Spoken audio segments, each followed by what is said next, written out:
नमस्कार दोस्तों, बहुत बहुत स्वागत है आप सबका एक बार फिर से आपके अपने ही चैनल में। दोस्तों, नेपाल के साथ भारत की लगातार तल्खियां बढ़ती जा रही हैं और पंगे लेने का काम जो कर रहा है वो कर रहा है नेपाल।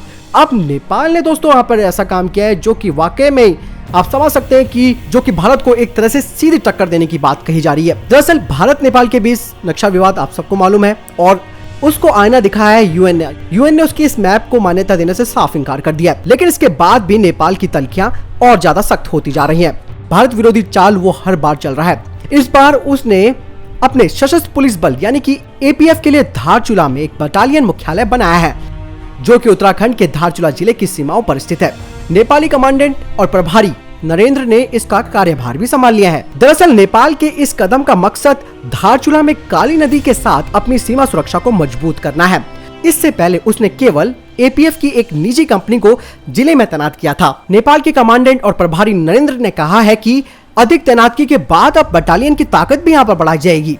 दोस्तों, दोनों देशों के बीच आप सबको मालूम है कि ये जो विवाद शुरू हुआ था वो हुआ था जब भारत ने 8 मई को 80 किलोमीटर लंबे कैलाश मानसरोवर मार्ग का उद्घाटन किया था और तब से नेपाल की सरकार भारत नेपाल बॉर्डर पर लगातार सतर्कता को बढ़ा रही है। जानकारी के मुताबिक नेपाल की तरफ से कई क्षेत्र जैसे कि छंगरू, डमलिंग, धारचूला, जौलजीबी, ताली, झूलाघाट आदि में अधिक सीमा चौकी बनाने की योजनाएं चल रही हैं। इससे पहले भी इसने कई पोस्टें बनाई हैं। नेपाल सशस्त्र प्रहरी फोर्स के महानिदेशक हरिशंकर ने कहा कि इस आउटपोस्ट से पंचेश्वर जल विद्युत परियोजना की सुरक्षा, भारत नेपाल सीमा की निगरानी, कस्टम से राजस्व की प्राप्ति समेत कई और काम किए जाएंगे। इसके अलावा बीओपी पर तैनात जवान हर समय महाकाली नदी के किनारे घाटी पर गश्त करते रहेंगे। बता दें कि इससे पहले भारत ने उत्तर प्रदेश, बिहार और उत्तराखंड जिलों से लगने वाली अपनी कई सीमाओं पर अतिरिक्त पोस्टों का निर्माण कर अपने जवानों की संख्या में इजाफा किया था। यानी कि कुल मिलाकर ये जो सिनेरियो सबके सामने आ रहा है वो नेपाल की हर बार भारत को धोखे देने वाली चाल सामने आ रही है।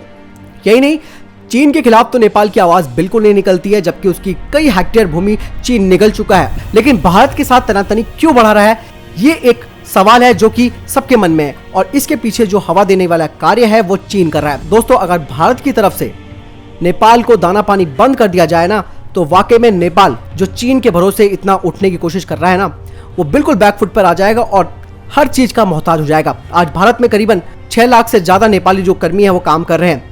इससे उनके रोजगार पर भी असर पड़ेगा। साथ ही जिस तरीके से वो बात कर रहा है इस हिसाब से भारत को भी अब यहाँ पर सख्त लहजे से जवाब देने की जरूरत है और वीजा प्रणाली इनके लिए लागू कर दे। जब दूसरा देश हमारे खिलाफ, जिसे हम अपना भाई मानते थे, वो हमारे खिलाफ यहाँ पर खड़ा हो रहा है तो हमें भी यहाँ पर भाई बंदगी करने की कोई जरूरत नहीं है। आई थिंक भारत सरकार को यहाँ पर एक कड़े कदम उठाने की जरूरत है। आपको क्या लगता है दोस्तों, यहाँ पे भारत क्या क्या कड़े कदम उठा सकता है नेपाल के विरुद्ध? आप जरूर मुझे कमेंट सेक्शन में लिखकर बताएं। इस वीडियो को लगता है जानकारी पसंद आए तो इस चैनल को सब्सक्राइब जरूर कीजिएगा। जय हिंद, जय भारत।